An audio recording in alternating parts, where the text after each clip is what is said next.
All things exist in the human imagination. And everything you see as an objective reality was produced by imagining. Think of one thing, just think of one thing that would simply deny it. You can't think of one thing. So you go to the moon. You first had to imagine it. Had to imagine everything concerning the machine that took you to the moon. Everything in the world first has to be imagined and then executed. The intelligence to do it will come, but you take the blueprint first and conceive it and dwell in it as though it were true. And no power on earth can stop it from becoming so. But tonight, if you're here for the first time and you want something practical, you apply what I've told you. First, have an objective. You must have an objective. You can't say, well, I don't know what I want. Well, all right. Come back the next time.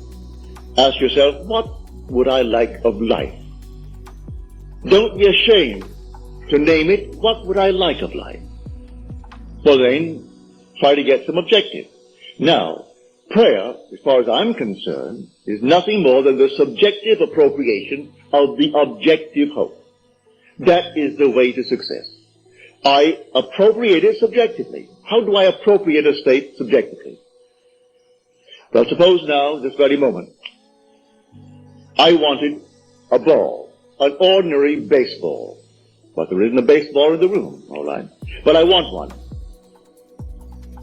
I would actually assume that I am holding a baseball in my hand until I can feel it. You think you can't feel it? Well, now try it. Try to feel what it would be like if you held a baseball. Now, to prove that you have held it, see what it feels like, the difference now, a tennis ball. See any difference? All right, a golf ball. See any difference? A piece of silk. You feel any difference?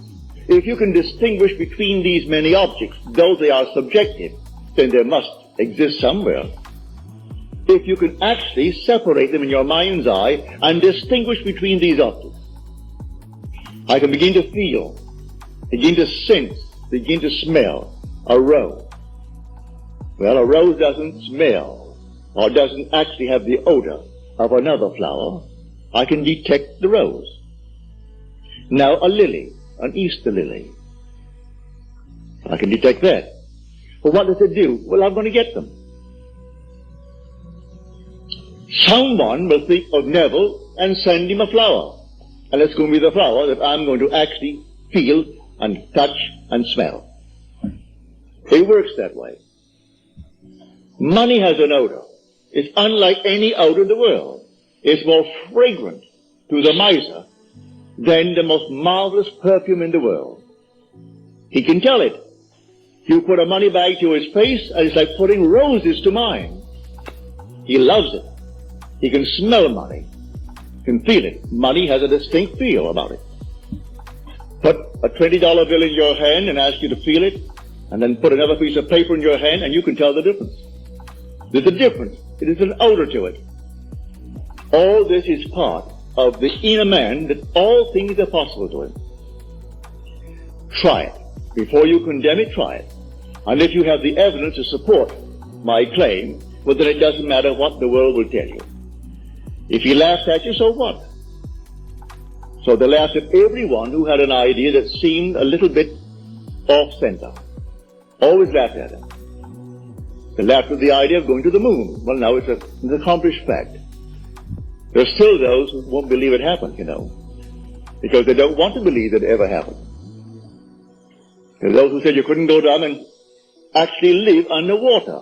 Now we have a submarine. There are still those who won't believe it.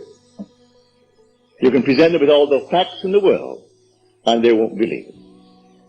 So I tell you, you try it first. And if it proves itself in performance, it doesn't really matter what the whole vast world thinks. So tonight, take a goal.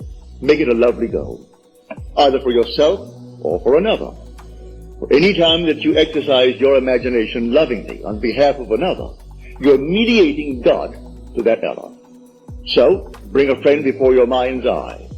Represent him to yourself as the man or the woman that you would like them to be.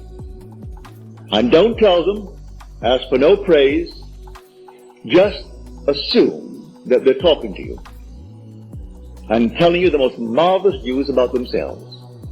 And you congratulate them on that good news. And go your own way. Believe in the reality of that imaginal act.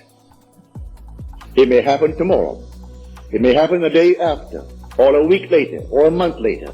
It has its own appointed hour, and it is ripening, and it's going to flower. So don't be concerned. Leave it alone, and it will come to pass.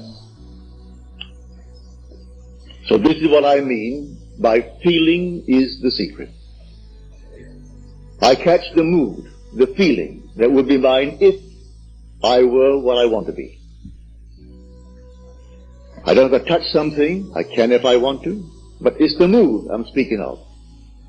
What would the feeling be like if she were well, if she were this? And then you catch it, just as though it is true. You always go to the end, and the end is where you begin. You're always imagining ahead of our evidence. So go to the end, and feel the end.